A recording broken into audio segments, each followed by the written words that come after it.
హల్లెలూయా. ప్రభునందు మిక్కిలి ప్రియులారా, నజరేయుడైన యేసుక్రీస్తు నామములో మీకు శుభాలు తెలియజేస్తున్నాను. ప్రియులారా, ప్రాముఖ్యంగా మరి ఈ నెలలో కూడా మా కుటుంబంలో ఒక విచారకరమైన వార్త. నా భార్య నడిపి తమ్ముడు, అంటే మొదటి తమ్ముడు, తనకి ఒక అన్నయ్య, ఇద్దరు తమ్ముళ్ళు.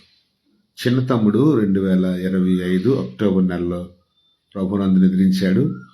అలాగే 6 మాసాలు తిరగక ముందే పెద్ద తమ్ముడు ఆండ్రూ ఈ నెల 10వ తారీఖు ఏప్రిల్ 2026లో ప్రభునందు నిద్రించారు. తనకి భార్య, చిన్న పిల్లలు 6, 4 సంవత్సరాలు పిల్లలు ఉన్నారు. సో వాళ్ళు బీహార్లో నివసిస్తుంటారు. మనం విశాఖపట్నంలో ఉంటున్నాం. వెళ్ళి రావటానికి 1400 కిలోమీటర్లు ప్రయాణం చేయాలి. ఆర్థికంగా చాలా ఇబ్బందిగానే ఉంది మాకు. కానీ ప్రార్థన చేస్తున్నాం, ప్రభువునందు నమ్మకం ఉంచుతున్నాం. దేవుడు ఎల్లవెల్ల సహాయం చేసే దేవుడు, ప్రతి అవసరాన్ని తీర్చే దేవుడు. కాబట్టి దేవుని యందు మా నమ్మకం చాలా బలంగానే ఉంది. అలాగే మీరు కూడా, మేము ఆ ఊరు వెళ్ళి, బీహార్ వెళ్ళి వాళ్ళ కుటుంబాన్ని దర్శించి ఆదరించడానికి, అలాగే ఆ కుటుంబానికి ప్రభు పక్షాన కనికరాన్ని, ప్రేమను, సహాయాన్ని అందించడానికి మీరు కూడా మీ వంతుగా ప్రార్థన చేయవలసిందిగా కోరుతున్నాను.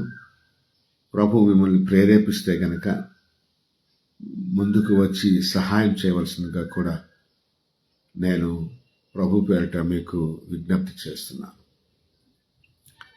ఇది మనుషులను చూచి మనుషుల మీద నమ్మకంతో నేను అడగటం లేదు, కానీ పరిచర్యలో మరి అవసరతలు దేవునికి ముందే తెలియజేస్తాం. మేము ప్రార్థన పూర్వకంగా దేవుడికి అన్ని విన్నపాలు తెలియజేస్తాం.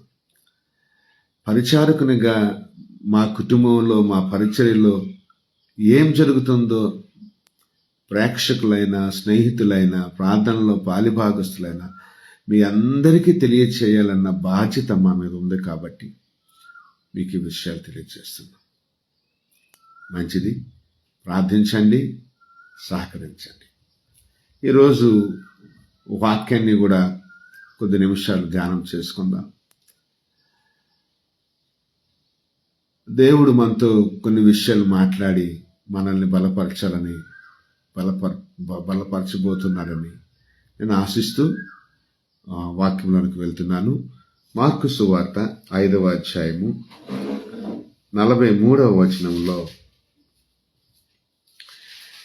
ఒక మాట, జరిగినది ఎవరికి తెలియకూడదని ఆయన వారికి గట్టిగా ఆజ్ఞాపించి ఆమెకు ఆహారము పెట్టుడని చెప్పాను. చిన్న మాట, ప్రార్థన చేసుకుందాం. మరొకసారి చదువుతున్నాను.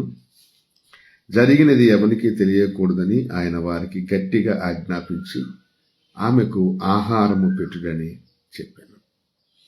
ప్రేమగల తండ్రి, దయగల రాజా, మీకు స్తోత్రాలు. ఈ మాటల్లో ఉన్నటువంటి లోతైన విషయాలు మాకు నేర్పించండి. అలాగే మా కుటుంబాలకు, పరిచర్యలకు బలాన్ని సమకూర్చి నా తండ్రి మేము ముందుకు కొనసాగడానికి సహాయ సహకారాలు అందించండి. వినుచున్న వారి హృదయాల్లో, జీవితాల్లో గొప్ప కార్యాలు జరిగించండి. నజరేయుడైన యేసు నామమును బట్టి ప్రార్థించి అడిగి వేడుకొంచున్నాం తండ్రి, ఆమేన్. ప్రియులారా, మరి ఇక్కడ సందర్భం ఏంటంటే, యాయిరు అని ఒక సమాజ మందిరపు అధికారి ఉన్నాడు. ఈయనకు ఒక్కగానొక్క కుమార్తె. సర్వసాధారణంగా మనం పిల్లల్ని గంపెడు మంది పిల్లల కన్నా ఒక్కడిని కన్నా చాలా అల్లారు ముద్దారుగా పెంచుతాం, సుకుమారంగా పెంచుతాం. అందులోకి ఒక్క సంతానమే అయితే గనక మరింతగా ఎఫర్ట్ పెట్టి పెంచుతాం, ప్రాణానికి ప్రాణం ఒడ్డేసి పెంచుతాం అన్నమాట. అలాంటిది ఆ పిల్లోడికి ఆ సంతానానికి ఏమైనా జరిగితే గనుక మనం తట్టుకోలేం, ప్రాణం అల్లాడిపోతుంది. అయితే ఇక్కడ యాయిరు కుమార్తెకు ఏమైందో మరి, ఆ జబ్బు ఇక్కడ రాయబడలేదు కానీ, జబ్బు పేరు రాయబడలేదు కానీ, ఆమె మరణావస్థితికి వెళ్ళిపోయింది. మరణావస్థితికి వెళ్ళిపోయినప్పుడు యాయీరు ధనవంతుడు, పలుకుబడి ఉన్నవాడు, గౌరవ మర్యాదలు కలిగిన వాడు, సమాజంలో, లోకంలో, సంఘంలో, సొసైటీలో ఒక ఉన్నతమైనటువంటి పేరు ప్రఖ్యాతులు కలిగిన వాడు. ఆ డోర్ వచ్చేస్తుంది, శబ్దం వస్తుంది కొంచెం. అయితే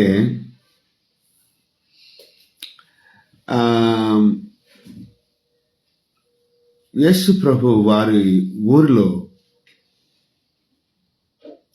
ఆయన వీధుల్లో సంచారం చేస్తూ సువార్త ప్రకటిస్తున్నప్పుడు ఈయన యేసు ప్రభు దగ్గరకు వచ్చాడు. ఎందుకంటే తిను ధనవంతుడని ముందే చెప్పా. ఈయన ఎంతోమంది వైద్యుల దగ్గర తీసుకెళ్ళి అమ్మాయిని బాగు చేసుకోవచ్చు. మరి ఆ ప్రక్రియ జరిగే ఉండవచ్చు. ఎందుకంటే జబ్బు వచ్చిందంటే సర్వసాధారణంగా ఏకైక సంతానాన్ని ఎవరు నిర్లక్ష్యం చేయరు. ఆయన ఆ ప్రయత్నాలు చేసి ఉండవచ్చు, కానీ అవి వర్కౌట్ కాలేదు. అదే అధ్యాయంలో మార్కు సువార్తలో కూడా చెప్తాడు, 12 సంవత్సరాలు బట్టి రోగాలతో బాధపడినటువంటి ఒక స్త్రీ అనేక మంది వైద్యుల దగ్గరికి వెళ్ళి అనేక తిప్పలు పడింది. తన వ్యాధి నయం కాకపోవడంతో పాటు ఉన్న డబ్బులన్నీ పోయినాయి. వైద్యులు ఆమెకు ఎటువంటి సహాయ సహకారాలు అందించలేకపోయారు. అలాగే ఇక్కడ కూడా మరి ధనవంతుడు ప్రయత్నాలు చేసి ఉండొచ్చేమో, లేఖనాధారం అయితే లేదు. కానీ ఆత్మపరంగా మనం ఆలోచన చేసుకుంటే ఆ ప్రయత్నాలు జరిగే ఉండుంటాయి. అయినా పరిస్థితి చేజారిపోతుంది కాబట్టి ఆయనకు భయం పుట్టేసింది. నా కూతురు ఎక్కడ చచ్చిపోద్దో అనేటటువంటి భయము పుట్టింది. ఇంకా ఈ అమ్మాయి గురించి వివరించడం అనేది ఒక ఇబ్బందికరమైనటువంటి పరిస్థితి అయినా సరే,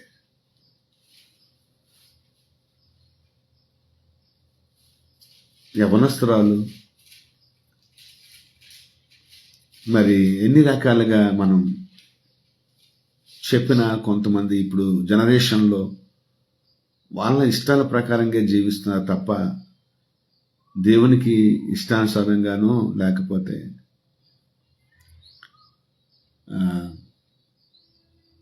తల్లిదండ్రులకు ఇష్టానుసారంగానో పిల్లలు నేటి కాలంలో జీవించటం లేదు. పిల్లల్ని పెంచటం కూడా తల్లిదండ్రులకి ఈ రోజుల్లో ఒక చాలా కష్టతరమైనటువంటి ఛాలెంజ్ అనుకుందాం, లేకపోతే ఒక పందెంగా మారింది. ఎనీహౌ వారి కోసం మనం ప్రార్థన చేయగలుగుతున్నాం. ప్రభువుకి వారిని అప్పగించి, ప్రభువా నీవే వారిని దీవించాలి, ఆశీర్వదించాలి, దైవికంగా వారిని ముందుకు తీసుకురావాలి అని మనం అడుగుతుంటాం. అయితే ఇప్పుడు ఈమె మరణావస్థలో ఉండేటప్పుడు ఆమె తండ్రి సమాజంలో వీధుల్లో బాహాటంగా సువార్త ప్రకటిస్తున్నటువంటి యేసయ్య దగ్గరకు వచ్చి మోకాళ్ళుని సమాజ మందిరపు అధికారి ఆయన మోకాళ్ళుని అప్పుడు యూదులు యేసుని దేవుని కుమారుడుగా కాకుండా, యేసుని రక్షకుడిగా కాకుండా, యేసుని మరి ప్రభుగా అంగీకరించలేనటువంటి రోజుల్లో ఎవరైనా యేసయ్య దగ్గరికి వెళ్తే గనుక వారిని తక్కువ చేసి చూసేవారు యూదులందరూ. కానీ ఆయన అలాంటివేమి పట్టించుకోకుండా తిన్నగా ప్రభు దగ్గరకు వచ్చి సాష్టాంగపడి మోకరించి, ప్రభువా, నువ్వు వచ్చి నా కూతురి మీద నీ చేయి వేసి ప్రార్థిస్తే, ముడితే నా కుమార్తె బ్రతుకుతుంది అని తన విశ్వాసాన్ని వ్యక్తీకరించాడు, బయలుపరిచాడు. అలాగే తన కుమార్తె బ్రతకాలని ప్రాధేయపడ్డాడు, చాలా ప్రాధేయపడ్డాడు. అయితే ప్రియులారా, ఈమె ఈ చిన్నది ఆఖరికి మరణించింది. అప్పుడు యాయిరు ఇంటి దగ్గర నుంచి కొంతమంది వచ్చి యాయిరుకి సమాచారం ఇచ్చారు, ఇంకా బోధకుడిని నువ్వు శ్రమ పెట్టొద్దు, నీ కుమార్తె చనిపోయింది అని అంటే యాయిరుకి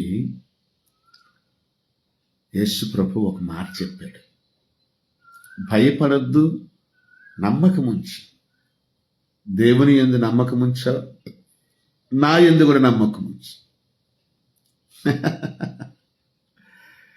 అని ఆయనకి ఒక అభయం ఇచ్చి ఆ యాయిరు ఇంటికి వచ్చాడు. ఆ ఇంటికి వచ్చి కొద్దిమంది శిష్యుల్ని ఇంట్లోకి తీసుకెళ్లి తల్లిదండ్రులతో పాటు చనిపోయిన కుమార్తెతో, తలితా కుమి, తలితా కుమి, నువ్వు లే అని అన్నాడు. ఆ చిన్నదాని చెయ్యి పెట్టాడు. వెంటనే ఆమె జీవం తెచ్చుకొని లేచింది. హల్లెలూయా.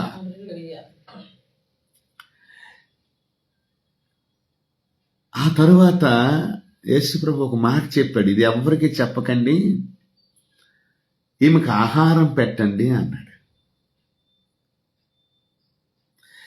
అంటే అంత అంత ధనవంతుడు ఆ బిడ్డని సరైన ఆహారం పెట్టలేకే ఆమె చనిపోయింది అనుకుంటున్నారా? లేదు, ఆమెకి ఏ ఆహారం కావాలా, ఏ వస్తువులు కావాలా ఆయన తెచ్చి పెట్టగలడు, ఎందుకంటే యాయిరు ధనవంతుడు. కానీ అసలైన ఆహారం ఏంటంటే ఈ బిర్యానీలు, రైసులు, చపాతీలు, పరోటాలు, చికెన్లు, మటన్లు ఇవి కాదు. ఇవి ఉండాలి, భౌతికంగా శరీరానికి ఉండాలి, ఉండకూడదని అనటం లేదు. కానీ మత్తయి సువార్త 4:4 మనుష్యుడు రొట్టె వలన మాత్రమే కాదు గాని దేవుడు నోట నుండి వచ్చు ప్రతి మాట వలన జీవిస్తాడు, ప్రతి మాట వలన జీవిస్తాడు. అంటే ఆమెకి ఆత్మీయంగా దేవుని వాక్యముతో, దేవుని వాక్యమైన ఆహారాన్ని ఇచ్చి, దేవుని వాక్యం అనేటటువంటి ఆహారాన్ని తినమని ఆయన భోజనంగా పెట్టమని యేసయ్య చెప్పాడు. యేసయ్య అన్నాడు, మీ పితరులు అరణ్యముల మన్నాను తిన్నా చనిపోయారు, కానీ నా శరీరాన్ని తిని నా రక్తాన్ని త్రాగువాడు ఎన్నటికీ చనిపోడు. ఒకవేళ చనిపోయినా తిరిగి బ్రతికి నా శరీరాన్ని తిని త్రాగువాడు ఎన్నటికీ కూడా చనిపోడు, వాడు నిత్య జీవము కలిగి ఉంటాడు. ఈ రోజున నేను చెప్పే మాట ఏంటంటే ప్రియులారా, దేవుని వాక్యాన్ని మనం తినకపోతే, వినకపోతే, నమ్మకపోతే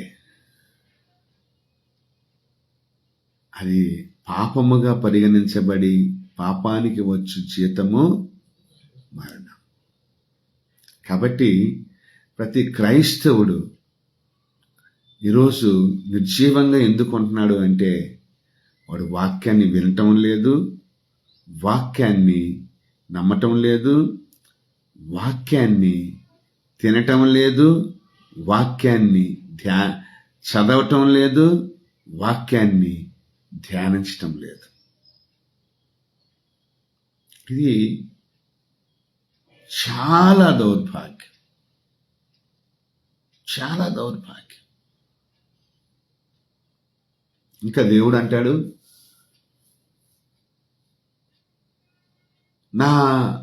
నన్ను పంపిన వాని యందు నా మాట యందు నమ్మకముంచువాడు మరణములో నుండి జీవములోనికి ప్రవేశించారంట. హల్లెలూయా.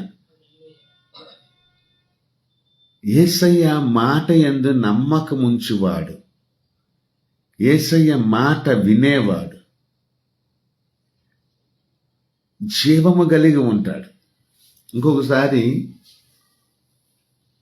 ఒక ఆమె కనానీయురాలు అనుకుంటా, బహుశా మర్చిపోయిన లేఖనాన్ని, కానీ ఆమె కుమార్తెకు దయ్యం పట్టి,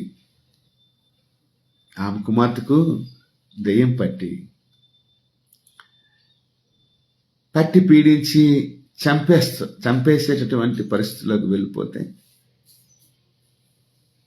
ఆయన ఏం చేశాడంటే, ఆమె అడిగింది, ఎదురుపడిపోయింది యేసు ప్రభుకి, బాబు మా ఇంటికి వచ్చి నా కుమార్తెను స్వస్థపరచు నాయన అని అడిగినప్పుడు, నేను ఇశ్రాయేలీయుల్లో నశించిన వారి యొద్దకే పంపబడ్డాను, వచ్చాను, నేను నీ దగ్గరికి రాలేనమ్మా అని అన్నాడు. అయితే ఆమె అన్నది, ఒకసారి నీ మాట సెలవు చాలు. ఏమాట? నువ్వు ఒక్క మాట చెప్పు, నా కుమార్తె అక్కడ స్వస్థపరచబడుతుందని నమ్మకం నాకుంది. హల్లెలూయా. ఆయన మాట అంటే వాక్యము, ఆయన యందు దేవుడు వాక్యమై ఉన్నాడు, ఆ వాక్యము దేవుని యొద్ద ఉన్నాడు, ఆ వాక్యమే దేవుడై ఉన్నాడు, ఆ వాక్యమే శరీరధారిగా మన మధ్యలోనికి కృపా సత్య సంపూర్ణుడుగా వచ్చాడు. ఆయన సత్యమునకు సాక్షి, ఆయన ఈ లోకానికి వెలుగు, ఆయన ఈ లోకంలో ఉన్న మనుష్యులకు జీవము, ఆయన మాట జీవము. కాబట్టి ఆయన మాట వినాలి, ఆయన మాట నమ్మాలి. అని చెప్పి నా మాట యందు నమ్మకముంచు, నా మాట విని దానిని అంగీకరించేవాడు. మార్కు సువార్త 4:20 నా మాట విని దాని యందు విశ్వసించేవాడు, లేక నమ్మకించేవాడు, అంగీకరించేవాడు ఈ లోకంలో 30 60 100 ఫలిస్తాడు. నా యందు నిలిచి ఉండి నా మాటను నమ్మినవాడు ఫలిస్తాడు. యోహాను సువార్తలో చెప్తాడు, నాకు వేరుగా ఉండి మీరేమీ కూడా చేయలేరు. 15వ అధ్యాయంలో చెప్తాడు. ఆయన ఏంటంటే ఇంకొక మాట ఉంది, అక్కడ చదువుతాను.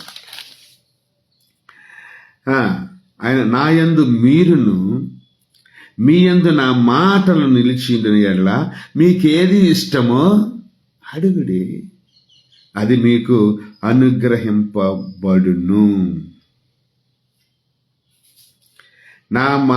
నా యందు మీరును మీ యందు నా మాటలు నిలిచిండిన ఎడల మీకేది ఇష్టమో అడుగుడి, అది మీకు అనుగ్రహింపబడును.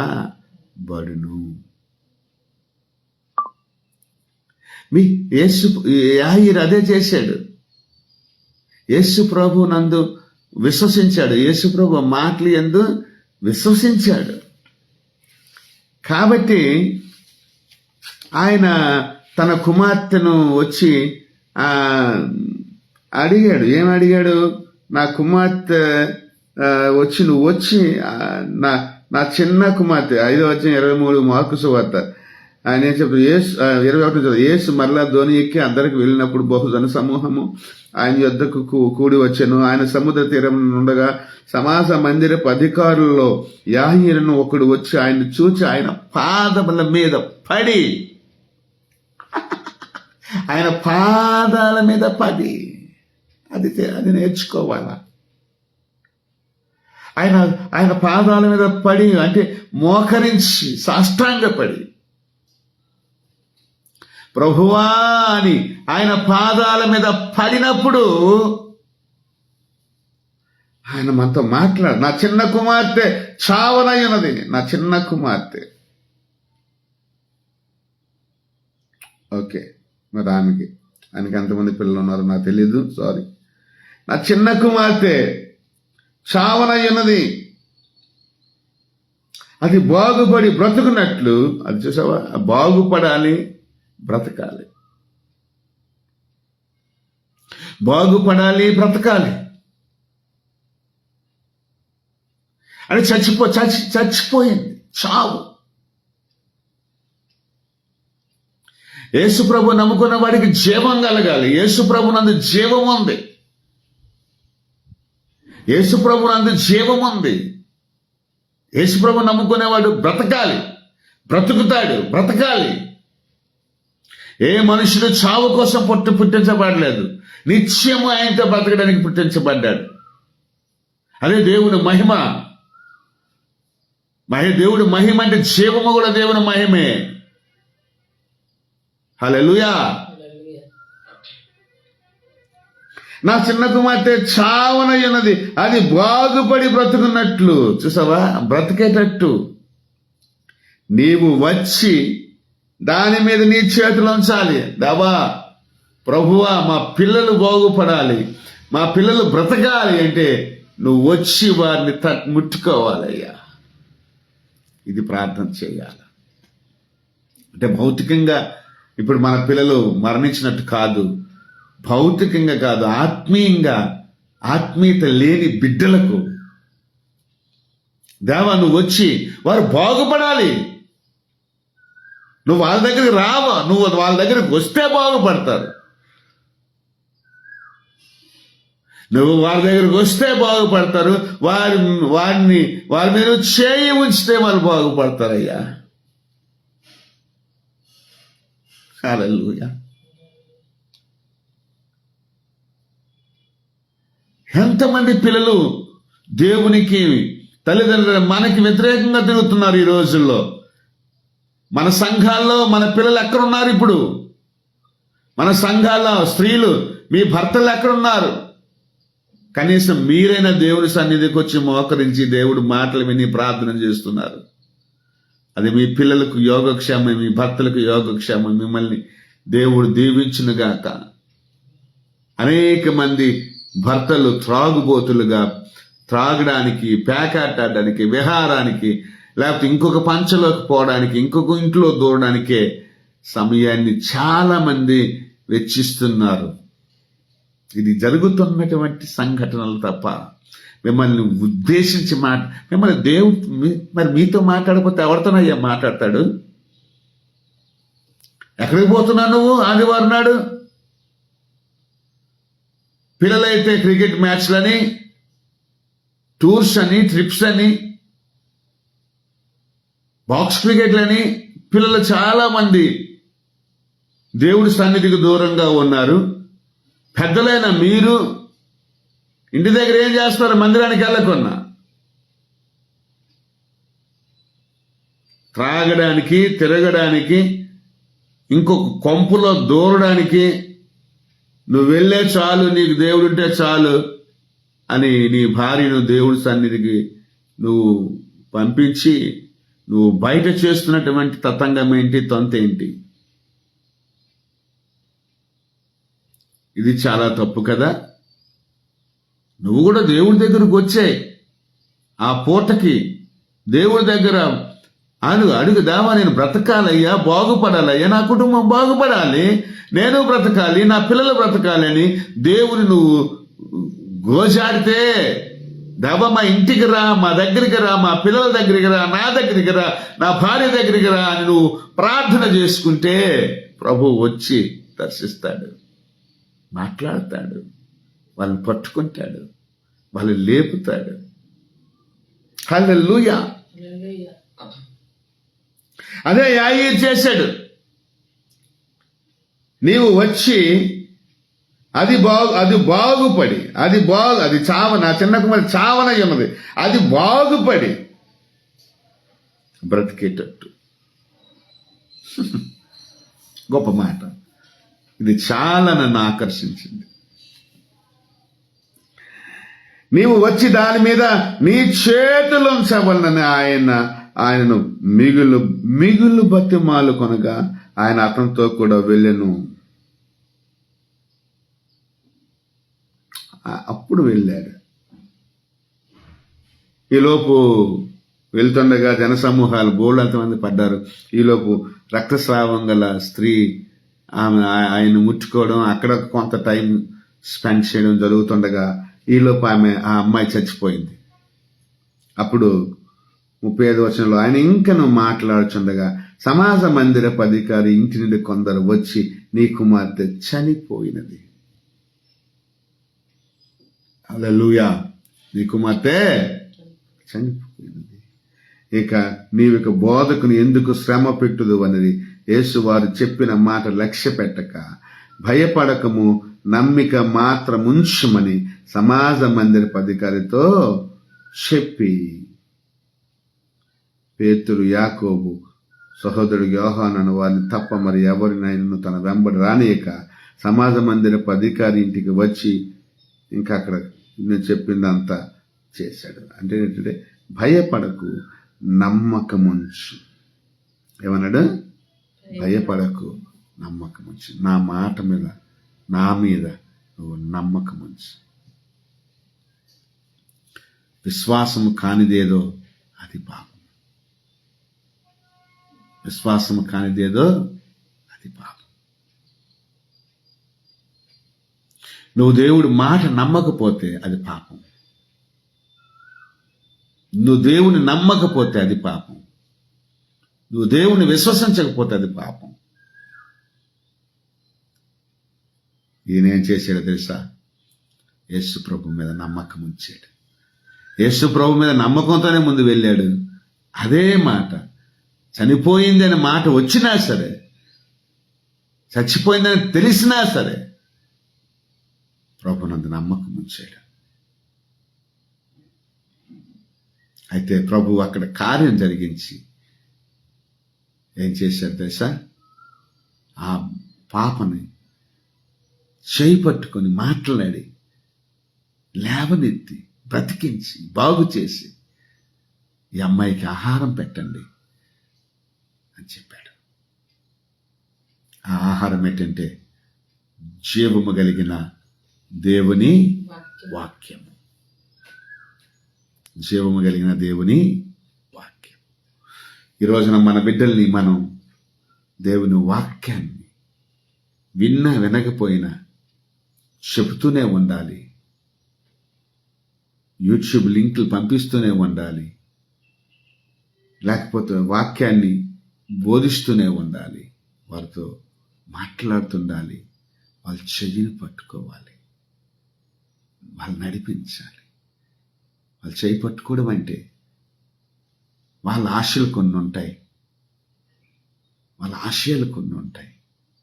దానికి మనం వెన్నుదన్నుగా నిలవాలి, సపోర్ట్ చేయాలి. అది కూడా అలా చేయకపోవడం కూడా పాపమే. మన పిల్లల్ని పెంచకపోవడం పాపమే. మన పిల్లల్ని మనం అభిరుచులు తెలుసుకోకపోవడం కూడా మన పాపమే. వాళ్ళకి స్వాతంత్రాన్ని ఇవ్వకపోవడం మన పాపమే. ఈరోజు కుటుంబాలు ఎందుకు పాడవుతున్నాయి? పిల్లలు ఎందుకు తల్లిదండ్రుల మీద వ్యతిరేకంగా ఉన్నారు? కొన్ని అభిరుచులు పడక, వాళ్ళకి మనం సపోర్ట్ చేయలేక. చేయి పట్టుకోవాలా, చేయి పట్టుకొని నడిపించాలి వాళ్ళని, వాళ్ళతో మాట్లాడుతూ నడిపించాలి. వాళ్ళకి దేవుడు మాటలు చెబుతూ అన్నీ బాగు చేయాలి, వారిని బతికించుకోవాలి. హల్లెలూయా. దేవుని మాట జీవము కలిగిన మాట, బ్రతికించే మాట, బాగు చేసే మాట.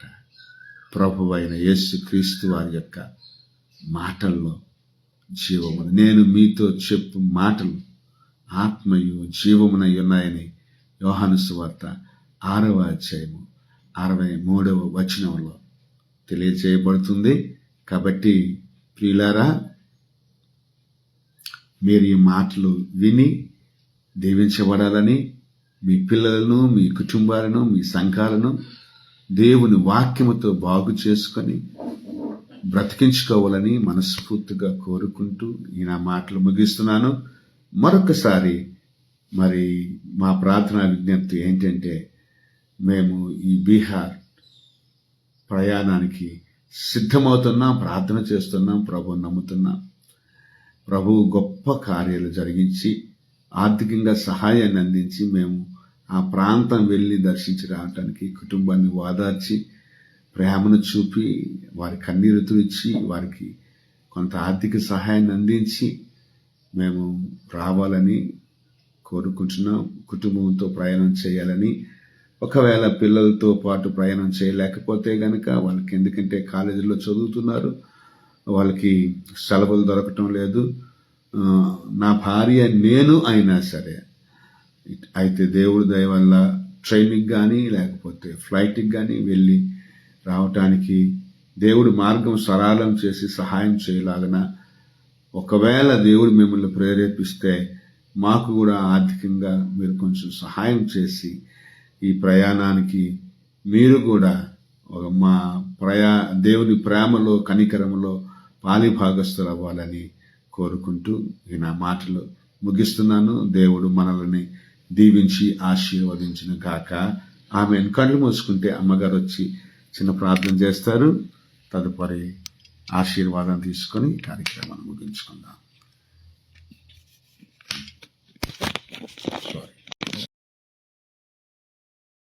చేసుకున్నాం. సకల ఆశీర్వాదానికి కారణపుత్రాన్ని ఘనమైన స్తుతి స్తోత్రాలు తెలుస్తాం తండ్రి ప్రభా.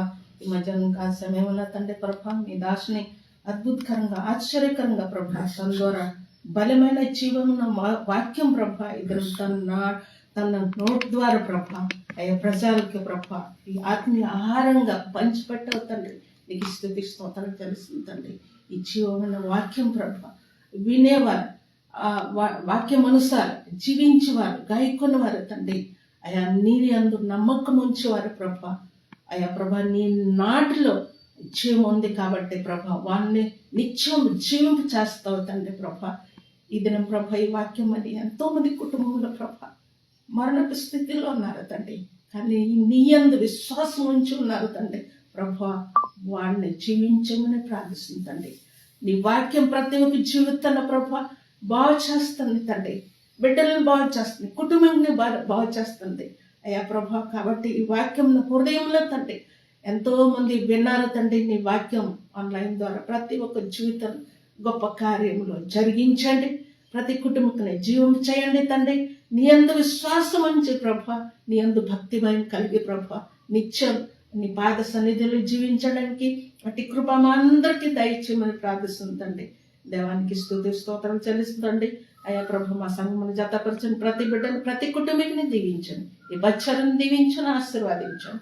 మా కొరకు పరిచర్య కొరకు ప్రార్థించేవారు ప్రతి కుటుంబీకుని ప్రభు పేరు పేరుని దీవించి ఆశీర్వాదించి నూరంత ప్రతిఫలం మనకి దయచేయమని ప్రార్థిస్తుంది తండ్రి.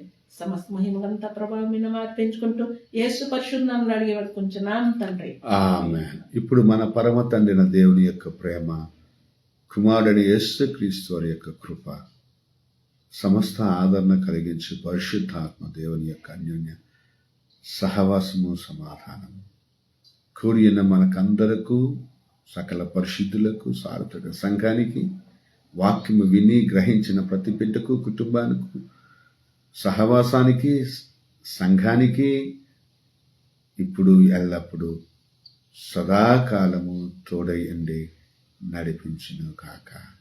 ఆమేన్. ఆమేన్. యేసు రక్తమే జయం, సిలువ రక్తమే జయం. ప్రభు యేసు నామములో సంపూర్ణ విజయం కలుగును కాక. ఆమేన్. God bless you all, my friends. Take care.